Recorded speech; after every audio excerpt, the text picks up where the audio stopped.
parable of the soils. Mark 4, 1 through 20. I can read this, but I was wondering if somebody would mind taking a stab at reading this. Yeah, I guess I should have put it up there first.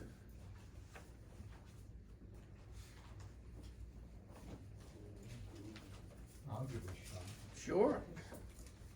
And he began to teach again by the sea, and such a very great multitude gathered to him that he got into a boat in the sea and sat down, and the whole multitude was by the sea on the land. And he was teaching them many things in parables, and was saying to them in his teaching, listen to this, behold, the sower went out to sow, and it came about that as he was sowing, some seed fell beside the road, and the birds came and ate it up. And other seed fell on the rocky ground where it did not have much soil, and immediately it sprang up because it had no depth of soil. And after the sun had risen, it was scorched, and because it had no root, it withered away. And other seed fell among the thorns, and the thorns came up and choked it, and it yielded no crop. And other seeds fell into the good soil, and they grew up and increased. They yielded a crop and produced 30, 60, and 100-fold. And he was saying, he who has ears to hear, let him hear. And as soon as he was alone, his followers along with the 12, began asking him about the parables. And he was saying to them, to you has been given the mystery of the kingdom of God, but those who are outside get everything in parables, in order that while seeing they may see and not perceive, and while hearing they may not hear and not understand, lest they return and be forgiven. And he said to them, do you not understand this parable? And how will you understand all of the parables? The sower sows the word, and these are the ones who are beside the road, where the word is sown, and when they hear, immediately Satan comes and takes away the word which has been sown in them. And in a similar way, these are the ones on whom seed was sown on the rocky places, who, when they hear the word, immediately receive it with joy, and they have no firm root in themselves, but only temporary. Then, when affliction or persecution arises because of the word, immediately they fall away. And others are the ones on whom seed was sown among the thorns. These are the ones who have heard the word, and the worries of the world and the deceitfulness of riches and the desires of other things enter in and choke the word, and it becomes unfruitful. And those are the ones on whom seed was sown on the good soil, and when they hear the word and accept it, and bear fruit 30, 60, and 100-fold. Thank you. This is not necessarily going to be a normal message. When I do this in, say, another setting, one of the things that I encourage is storytelling, to be able to tell the story. So we would read it a couple of times, tell it once or twice, and then I'd ask a volunteer to repeat the story. Because that is one of the best ways to be able to share the gospel, to tell stories. Now, when I was doing this at the association, I said we're going to have a storytelling conference. I got an email back from one pastor. He said, what are you doing, teaching people to tell stories? Our pastors can't tell lies good enough, so you got to teach them how to tell stories? No. But why do you think Jesus told stories, parables? Have you ever thought about that? That's a hard statement that he made there. I'm telling this so nobody will understand. But why do you think Jesus told the stories? Maybe that's how he could relate to the people, because maybe they were like farmers or whatever, and they understood what it meant to plant something and something grow or something die and wither. So. Right. I think it's kind of like he's creating pictures, and it's easy for us to remember and see and relate to pictures. Mhm. You're asking why he told it in mystery like form, so some could understand, and those who weren't initiated, somebody that could understand, those couldn't understand, something like that, right? Some could understand, some wouldn't understand, but he did it in a mysterious kind of a way, right? Yes. Okay. But why did he do that? Oh, that's what your question is, Yes. why? Yeah. I don't know. That's a good question, I guess. So they could easily understand, because they could relate to everyday practices, everyday life. Right, they could easily understand, but he said, I'm doing this so they won't understand. Yeah. That's the question. Puzzle.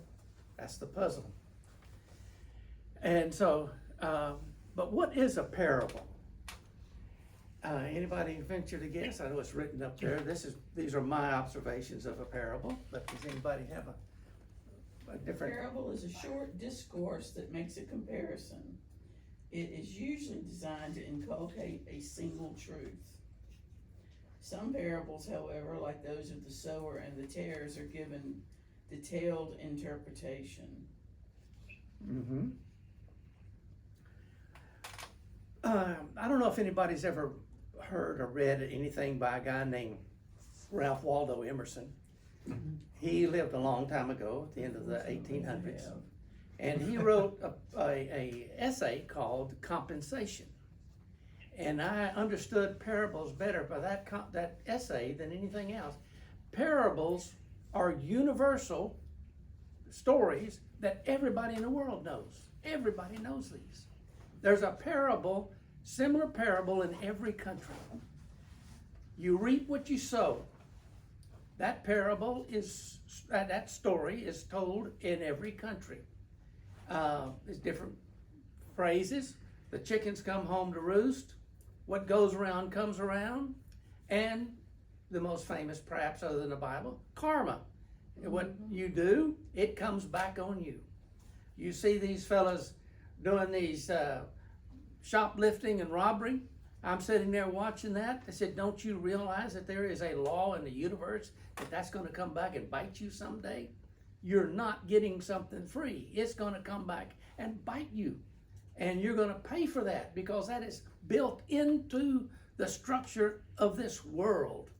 You read Proverbs chapter 8, the story of Proverbs, the wisdom, is true everywhere in the world. Gravity does not just work in the United States, it works everywhere. So these proverbs are true everywhere. One of the proverbs said, the person that doesn't plant in the springtime is going to starve in winter. That's true everywhere in the world, and there is a parable like that everywhere in the world. So when Jesus told these parables, he knew that this was true universally around the world. Everybody knew this parable. So the parables are similar to a proverb, which is a short statement that describes human events. If you spend more money that you take in, you're going to starve. You're going to be broke. I mean, that's a parable everywhere in the world. Now, when you read the parables of the Bible, Solomon, he just observed human behavior and wrote a short, quick statement to describe that phrase. Now, this parable, in my thinking, is really 4 parables run together. Each one of these are a proverb in the book of Proverbs, in each one of them a little bit. And so he put 4 proverbs together to come up with this one. And a proverb is a short, pithy statement, cross-cultural statement that summarizes human behavior. Now, there's another one, we're not going to go into this much, fable. Now, we're familiar with Aesop's fable. It's very similar to a proverb. It's just that he uses animals. Now, there are animal proverbs, go to the ant, you sluggard, and take a look at the spider, and the eagle nest in the Old Testament. So there's a lot of times that they use animals to describe human behavior.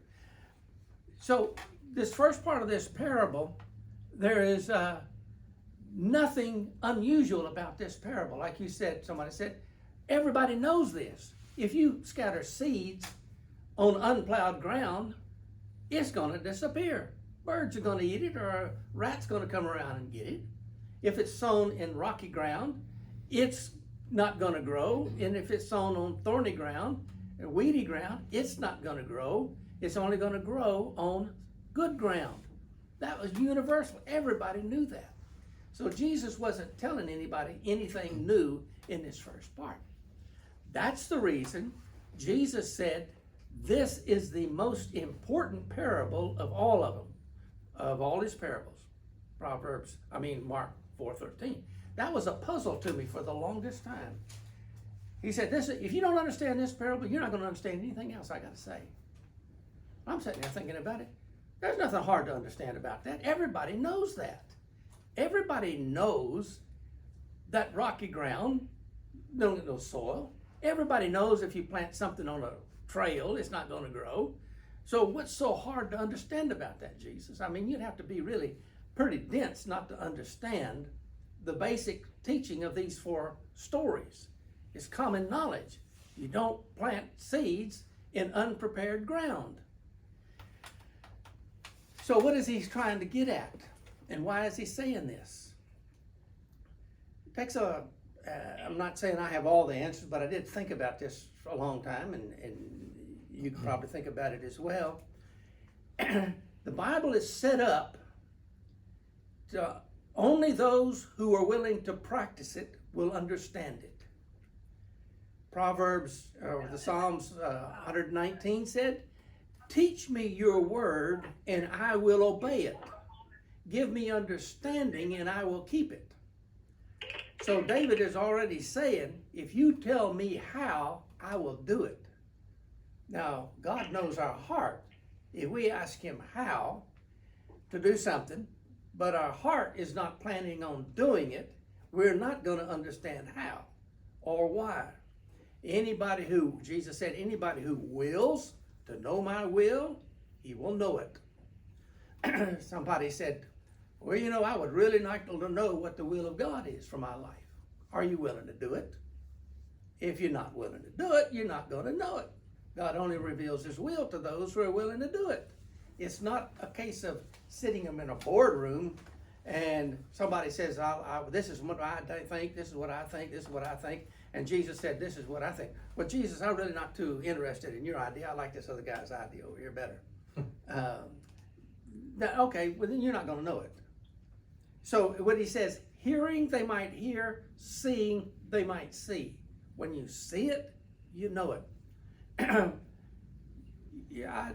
tried to figure out how to make this kind of comparison. Sometimes we get overzealous as parents wanting to help our kids with homework. And one of my boys, he's trying to figure out a word problem. I said, you got to sit there and think about it. I'm not going to tell you what it is. I mean, I can tell you what the answer is, but I've got another member of the family. If he sits there more than 30 seconds, she says, let me tell you what it is. No, you got to sit there and think about it. And you got to figure it out. And you got to ask God for wisdom to understand how it is. I'm not helping you a bit if I tell you the answer and how to figure it out. So it's like in the scripts, you got to sit there and figure it out and stop and think and meditate to be able to understand it. So that is the most important parable, because you have to stop and ask. Now, when Jesus made the explanation, he didn't explain why the seed did not grow on hard ground. That was common knowledge. He didn't explain that. But he explained what happened to the seed that didn't grow on solid ground, good ground. I already did that. Now, there's 2 very different interpretations of this passage. They're very extreme differences. I know some very well-known Bible scholars that said this parable is saying that only 1/4 of the people that hear the gospel are saved. Only 1/4, only the good soil saved. Other person said those other 3 soils, they're not saved, they're not Christians. So we only have 1/4 of the people in our church that are saved. The other 3/4 are not saved. The what? How'd he get a fourth? Well, there's four stories, four soils, Oh, okay. and only the good soil is saved. But the other side, and Mike Glenn at Brentwood, he made this comment. He said, we've all been in all four of the soils at different times in our life. We've all been there. And so, I've already said that. The hard soil, when I was pastoring in East Texas, I had a man in the church.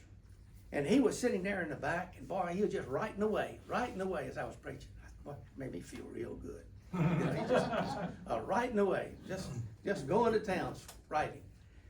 And so one day before evening service, that's when we had evening service, I'd come back there and I'd pick up, some of the leftover trash. And I picked up where he was sending some of his notes. And I looked at it. The guy sold timber. He was a lumber dealer. And what he was calculating was how much money he was going to make buying and selling timber. Oh. And I thought, no wonder this guy's not growing spiritually. And, he wasn't paying a bit of attention to what I had to say, because he was just calculating his money that he's going to make off selling timber.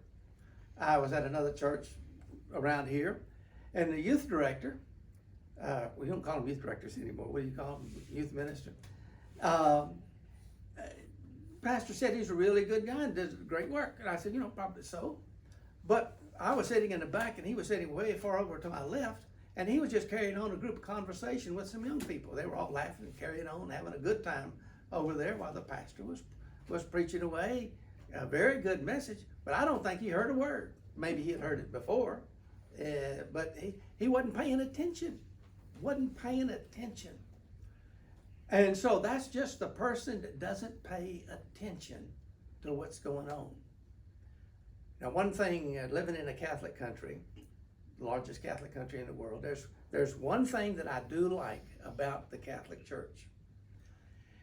They don't do a lot of talking in the service before the service starts. It's very quiet. And they all come in and they sit down very quiet, and they're all in prayer before the service starts. And one of the problems that a Catholic has when they become a Baptist says, y'all make so much noise in your church, I don't see how anybody can understand a word. All y'all do is just jabber, jabber, jabber, jabber before the service starts. Said, y'all haven't focused your mind, you haven't focused your heart on hearing what God is saying to the service. I've always thought that was interesting, but the parable here, so all of us know somebody that probably rejected Christ at the beginning, but later received Christ. So it's not that Satan will take the seed away and it never gets back. That may be a little extreme. I'm not saying that Jesus was extreme in what he is saying, but if you don't, the old phrase, if you don't use it, you lose it. And so that's true also with Scripture. Anybody, I don't want to just keep talking. Anytime somebody wants to say something, just jump right in. That won't embarrass me or bother me at all. And so that's then. Have we ever failed to pay attention in service? In other words, we sit there, we start daydreaming. Now, what I found is, I know some of you have studied speaking and preaching and things. What they say is that a person has to repeat themselves in their message several times, because your mind will drift off. You'll start thinking about what is being said, and you're not listening. And so you have to be brought back sometimes to refocus what you've got on your mind. Now, the next soil is the rocky soil that Jesus left. And he said, these people, they just can't take the heat that comes with the gospel. In John 16, Jesus said, I'm going to give you a warning. There's coming a time they're going to put you out of the synagogue, and not only are they going to put you out of the synagogue, but they're going to kill you, thinking they've done God a service. I've told you, I didn't tell you this at the beginning. I've sat there thinking about that verse quite a bit. I said, that was almost like a bait and switch. Jesus said, come after me and you're gonna get eternal life. But now I'm telling you the real truth, you're gonna be killed. You know, it's gonna get serious. But he didn't fool them. He didn't say nothing bad's gonna happen. Paul said we must go through much tribulation to get into the kingdom of heaven. So the question comes to us, have we ever failed to share the gospel because we're afraid of what people might say about us or to us, or some kind of persecution, or something going on in our lives? There was a man named Ev that was a Shakespeare professor. He taught at Hardin Simmons, but he went to school in Utah, and he was going to do drama at Utah, in the University of Utah, and he put down on this paper that he was a Baptist. And the professor, the guy that had the student said, school, said, would you just scratch that out, please, and just say you're not a Mormon? You don't have to say that you're a Baptist. Just scratch it out and say nothing. Because if you put down that you're a Baptist, I can't hire you. So why don't you just say, leave it blank? And he said, no, I'm not gonna do that. I'm not gonna do that. And he wanted a job, and he was a good drama teacher or theater teacher. Okay, the cluttered soil. I guess maybe everybody in here's had something to do with a garden. Maybe not a fruit garden or something, but you've planted some kind of garden. And the enemy of a garden is what? Weeds. You gotta get rid of weeds. And things just get crowded out. Things just get crowded out, and we don't stay focused.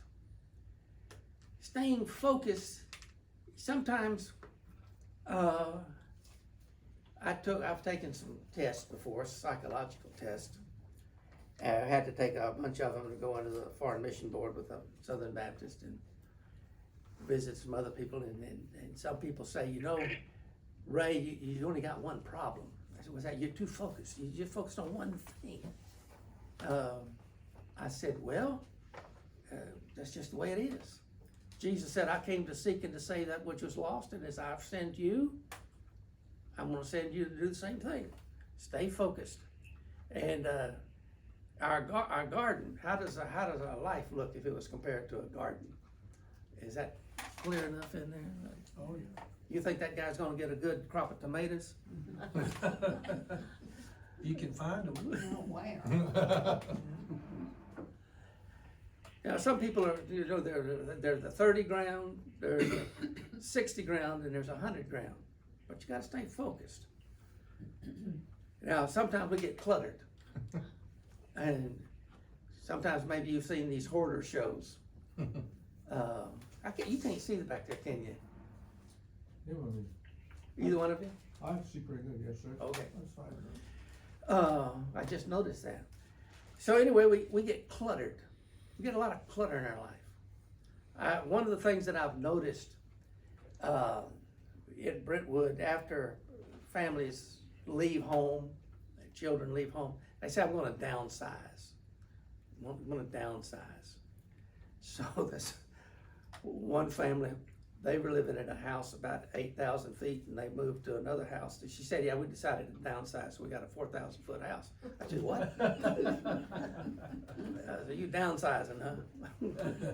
I ain't know what upsize mean.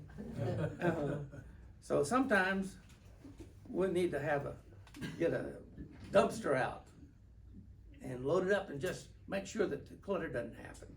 Now you remember what Jesus said, you've all been out with tomato plants, and you gotta cut these, I don't know what do you used to call these? Suckers. Suckers, yeah. You're making sure that was the same word used here. You know, they're robbing the nutrients to produce. And sometimes in our lives we get things that just drain us.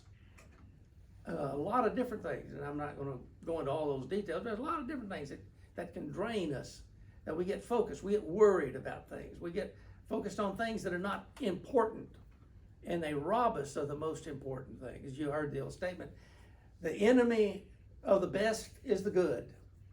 An old phrase has been around a long time. Jesus said in John 17, so 15, I'm the vine, you are the branches. Abides in me, brings forth much fruit. And the ones that doesn't bring forth fruit, I cut it down. And the ones that do bring forth fruit, I prune it that it might bring forth more fruit. It's always been interesting to me to go around and see trees that have been pruned. You think they're gonna die. You think it killed it. But we had a mango tree in Brazil, and it had a parasite in it. And so we had somebody come and prune it. I thought, man, this tree's dead. There's not a leaf on that tree. And come the next year, we couldn't get all the mangoes off that tree. There were only about hundreds. They messed up the whole backyard and they fell off rotten. Couldn't eat them fast enough because he got rid of all the dead stuff and the stuff that was hindering the growth. And we've all been through that. I can tell you several times in my life where God had to prune me. The good soil, 30-fold, maybe 60-fold, and then you got a 100-fold. The question is, how would you evaluate your life? And that's an extra question. Remember the old 54, million more than 54? I often wondered if just a fourth of them was good soil, how many would we have today? But the goal is, if you have a goal, God, I want to be the good soil. Now, when I was at another church, one of the fellows came up and he asked me a question. He said, I'm not in the good soil, but how do I move from one soil to another? How do I move? How can I move from where I am to where I want to be? That got me thinking of another series of studies, how to move from one soil to the other. Because we're all in all four of them, I believe. How do we get better at the good soil? How do we move out of the cluttered soil? How do we move out of the fearful of persecution? And how do we pay attention to move out of the soil where we lose what we don't practice? It looks like it's 12 o'clock.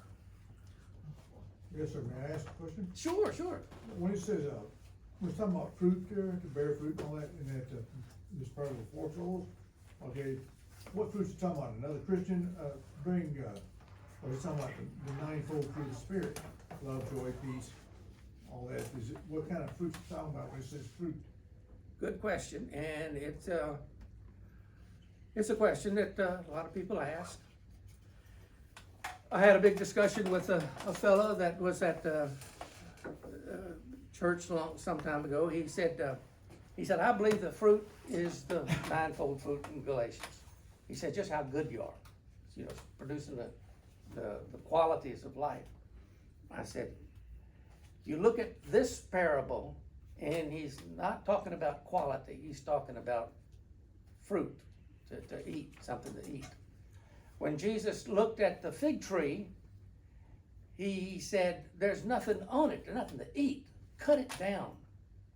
Somebody didn't say, well, it looks pretty, but it's not producing fruit.